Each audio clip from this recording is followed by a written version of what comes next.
Hi, Mom. So I got my ticket home from Europe.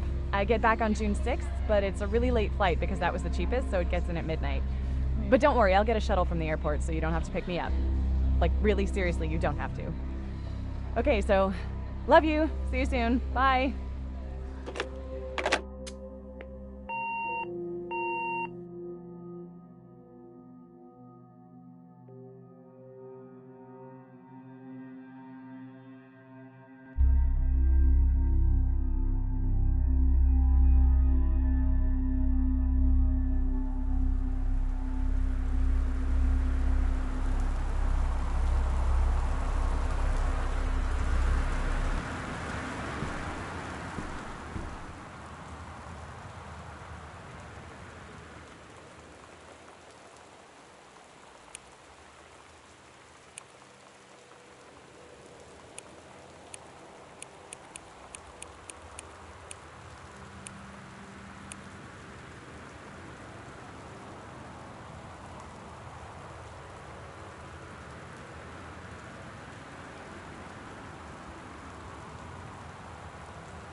The sunset light in this house is the saddest thing I've ever seen. I just want to sleep. When I'm in the attic, it almost feels like Lonnie could still be here. She's just downstairs. I'm just waiting to hear her pull down the hatch and come running up. Maybe I'll go up to the attic and wait.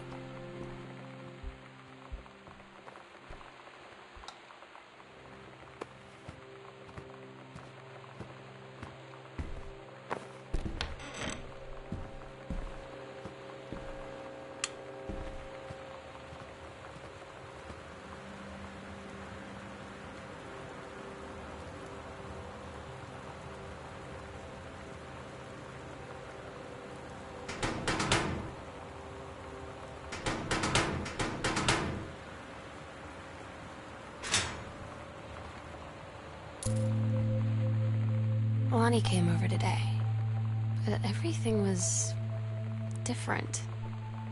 She was sitting at my desk chair, and she wouldn't look at me.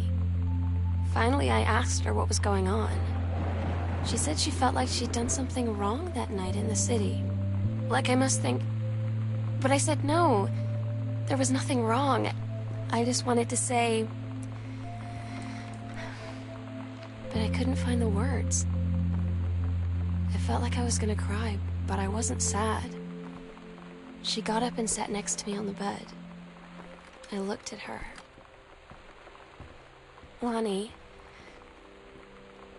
do you think you could ever...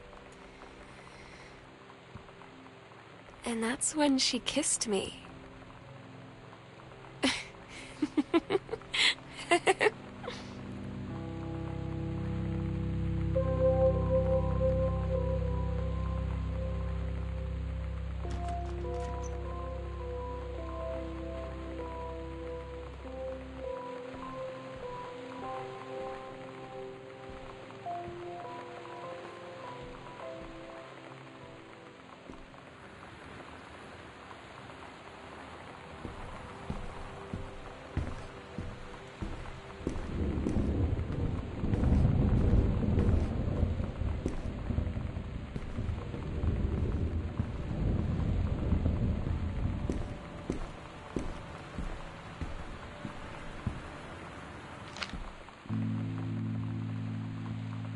Oh my God. Katie, I fell asleep in the attic, in Lonnie and my old spot, and I missed the first 2 calls. I just barely caught the 3rd one before the machine got it. And it was Lonnie, on a payphone. She'd been on the bus to Basic, and she said she couldn't think of anything but me and us, and that she couldn't go through with it, with the Army and being apart and all of it. And so she got off the bus in Salem. She said, "Sam, I want you to pack up everything you can and get in your car and come find me." I don't get Lonnie sometimes. Like, her band and our zine and her hair and everything are all anti-authority. But I watch her in JROTC, and she's doing drills in perfect formation, following orders, no question.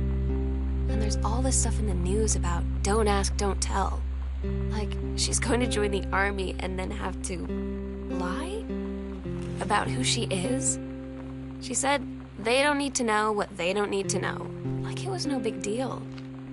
This from the girl who trashed her locker to, like, defend my honor. I've learned when to stop arguing, though. I don't think Lonnie even gets Lonnie's. I had an interesting talk with Mom and Dad tonight. One you were never gonna need to have. I mean, you've known, right? I've known. I've known since, like, Daniel finally came over to get his game. I'd been dreading it. But he brought this story with him that I wrote when we were little. I started reading it, and then there I was, crying at the kitchen table. He asked what was wrong, and I was thinking about how we used to be friends, how much I'd taken for granted. But instead, I told him about school, and Dad, and Lonnie, and then how sorry I was that I wasn't his friend anymore. He gave me a hug and said it was going to be okay. And for some reason, I almost believed him.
Lonnie had her going away show with her band tonight.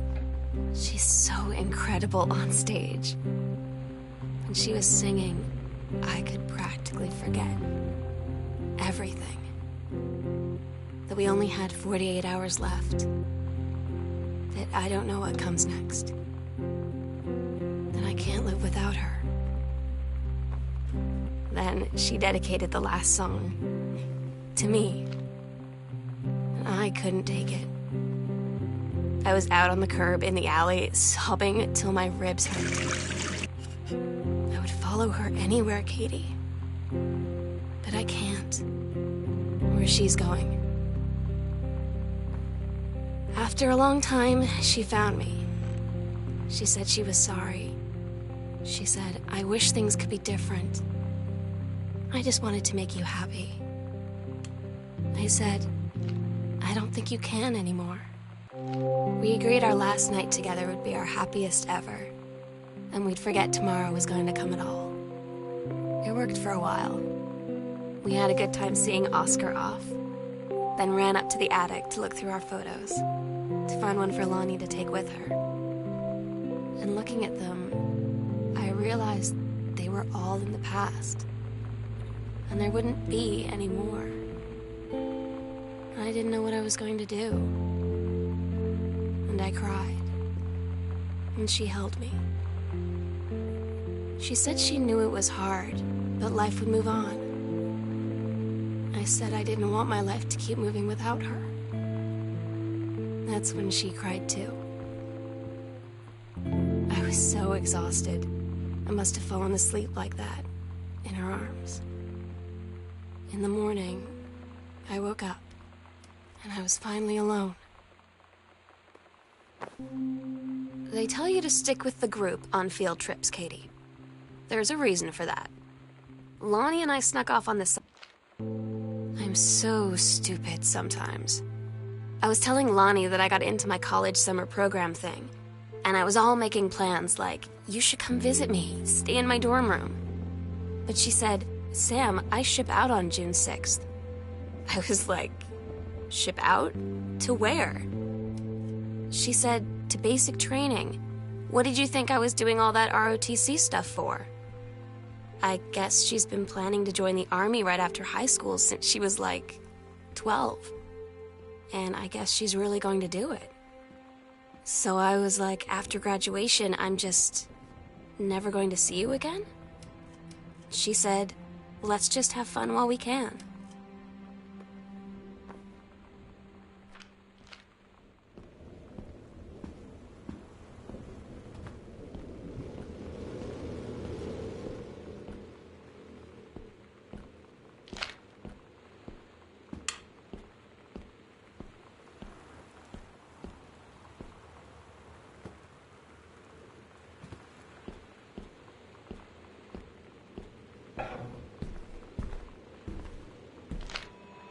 Todd's band lost their singer. Todd said he sucked. Lonnie said he got sick of Todd's shit, and he was complaining about needing a new singer. So Lonnie was like, I can sing. And they were all kind of like, you can? And she was like, probably. But she's been rehearsing with them for like a week now. And I finally got to see them play in Todd's basement today. And she's actually really amazing. I feel so proud when she's on stage. It's incredible being in awe of someone you love. So everybody knows it's like a temporary situation till she ships out in June. But till then, I'm gonna be at every single show.